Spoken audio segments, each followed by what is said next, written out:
Hey everyone, welcome back. Ready for another deep dive? Absolutely, let's do it. Awesome.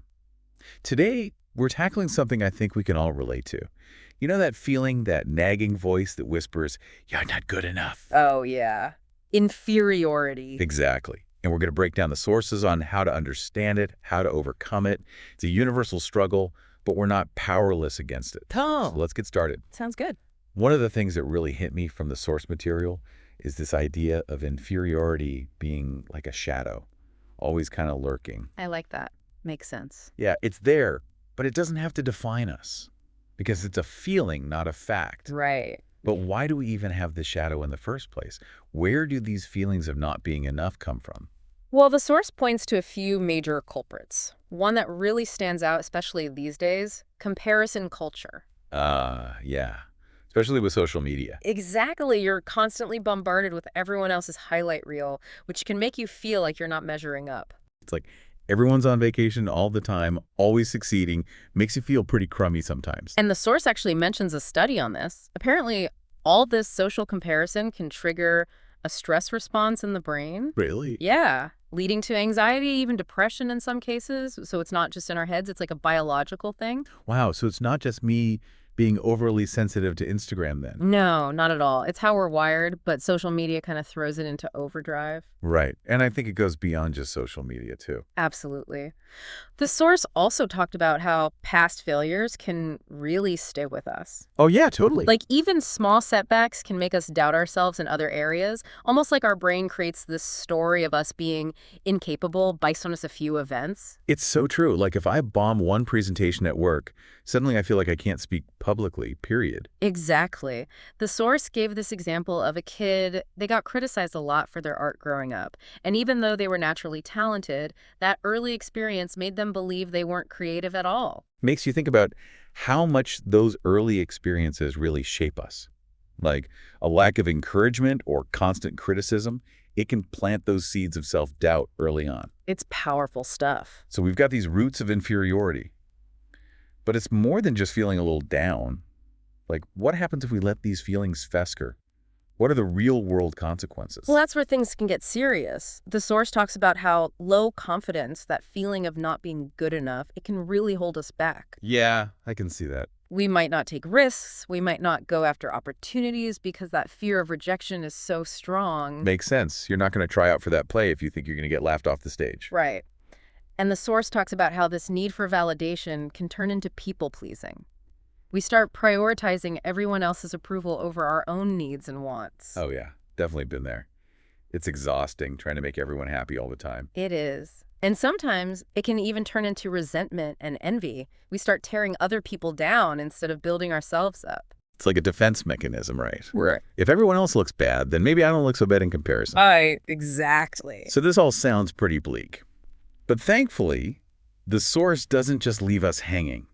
What are some of the strategies they recommend for overcoming these feelings and taking back our power? Okay, so the source gets pretty practical here, which I love. And the first strategy, it sounds simple, but it's really powerful.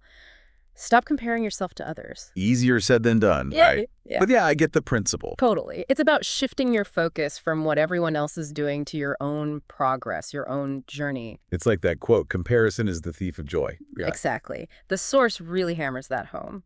Focusing on our own path, celebrating our own wins, that's key to silencing that inner critic. Love it. What else? All right, so this one's a bit more hands-on, challenging negative self-talk. Yeah, that voice in our head that's always telling us we're not enough. Exactly. The source emphasizes that our thoughts shape our reality. So we need to catch those I'm not good enough messages and reframe them. Okay, how do we do that? The source recommends practicing positive affirmations, being kind to ourselves.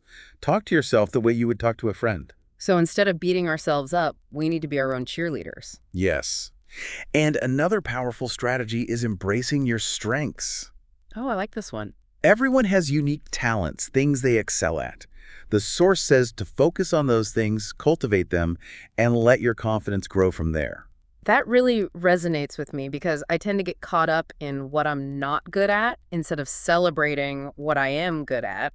It's so easy to do. But remember, confidence comes from competence. True, true. The source also talks about the importance of setting achievable goals. It's about breaking down those big, overwhelming goals into smaller, manageable steps. It's like that saying, a journey of 1,000 miles begins with a single step. Exactly. Yeah. And each small win builds momentum and keeps you moving forward. So don't try to do everything at once. Just take it one step at a time. Right. And speaking of steps, the source is a big believer in action as the antidote to feeling stuck. It doesn't have to be something huge.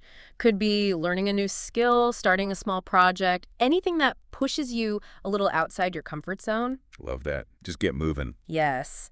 And one more thing, the source reminds us that we don't have to do this alone. Yeah. Surround yourself with positive people, people who lift you up and support you. Your tribe, your cheer squad. Exactly. And I think that's so important, having that positive energy around you. And then finally, the source offers this really comforting reminder, which is nobody's perfect. Right. It's easy to forget that sometimes. Totally. Everyone has insecurities, even the people who seem like they have it all together. So true. The key is to acknowledge those imperfections without letting them define you.